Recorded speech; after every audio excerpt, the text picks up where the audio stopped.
Hello and welcome to another Rippaverse Comics review. Today we're going to be talking about The Horseman #1, written by Chuck Dixon with art by Joe Bennett, inked by Fabio Jensen, and colored by Jay Brown. The Horseman issue #1 starts off pretty strong. Now, what I will say without getting into too much spoilers, there is a good amount of action at the beginning, at the very beginning. The first few pages show the Horseman as a special forces operative with his group fighting off armed combatants. And I gotta say, the armor, the weapons, as well as the damage that those weapons inflict is portrayed very beautifully.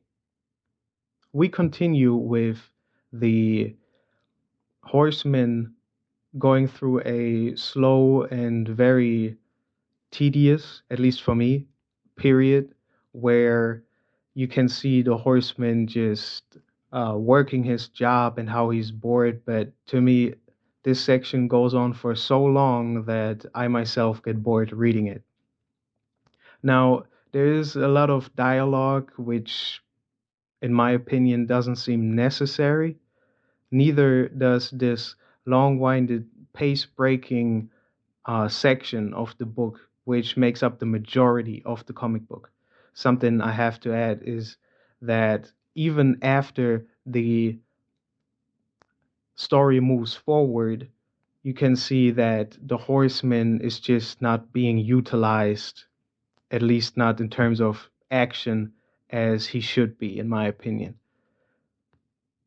There is a scene in the book where the horseman is yet again enticed into a agreement with another individual, but without going into too much spoilers, it just feels a bit too convenient. I think that the writers just wanted to have a excuse to get the horseman new toys and a new vehicle which he drives around later on, the horseman mobile I will call it. Yeah. It looks it looks pretty cool, but other than that, I just do not feel like it makes a lot of sense for the horseman to be so trusting yet again after he has just been bamboozled by a bunch of police officers. Now, the story then doesn't also pick up with action or anything. It just goes into a odd segment in which Alpha Core shows up for a minute and they ruin this moment for me because Alpha Core got its own comic book. I don't know why you would, after such a large amount of exploration and without action, just not let the horseman fight these characters he was about to face. Now, you have to read the book to understand what I'm talking about, but in essence, I feel like there are a lot of pacing issues with with the first Horseman comic, which just make me confused to why it even had to be this way when the Horseman Welcome to Flores Park already went so strongly into the aspects of the Horseman's fighting capability and his disdain for criminals. I just think that you could have done more.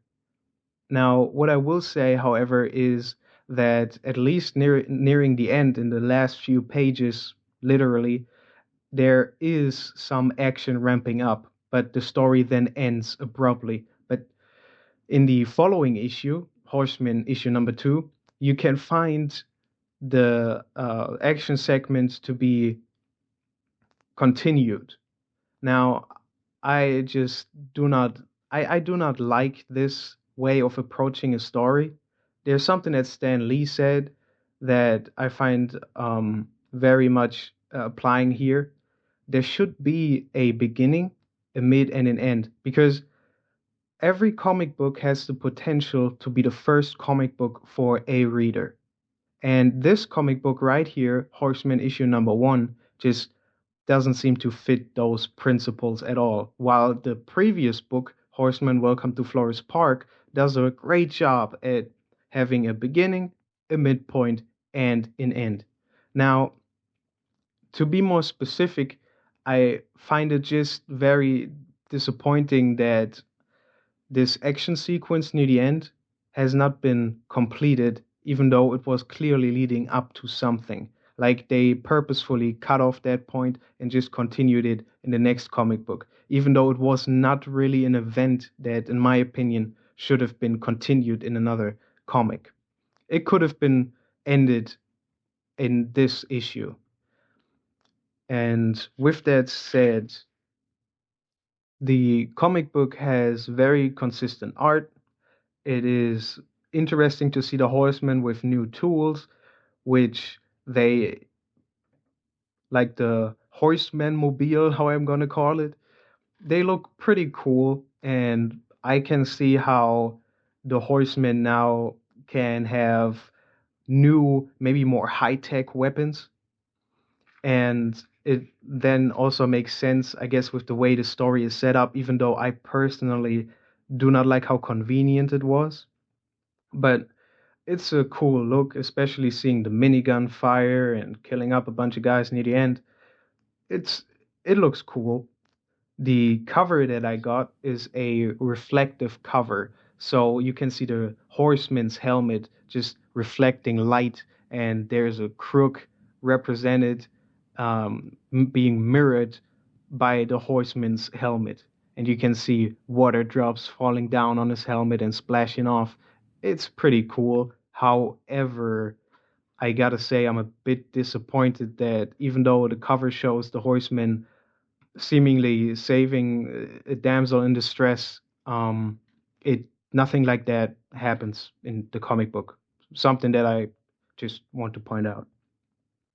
Now, to sum it up, the story starts off with strong action and an exploration of the horseman's past, but over the period of the comic book's runtime, you can see that the pace is slowing down to a crawl.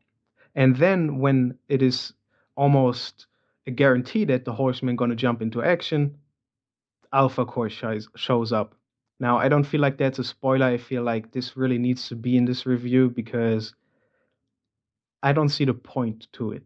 And I'm rather disappointed that they chose to just not have the horseman fight that much.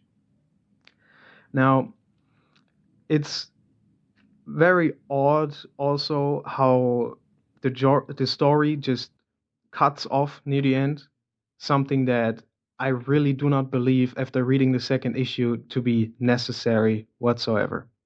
But more on that on the next review for Horseman number 2. Now, here we finish the video. This comic book has been pretty much on the low end for me. I wouldn't recommend that people start with this comic book. I believe people should start with Welcome to Flores Park, a superior comic book in my opinion. But tell me, what do you think? Have you read the comic book? And if so, do you maybe have a different opinion? Do you believe that the pace slowing down is somehow to the comic book's benefit?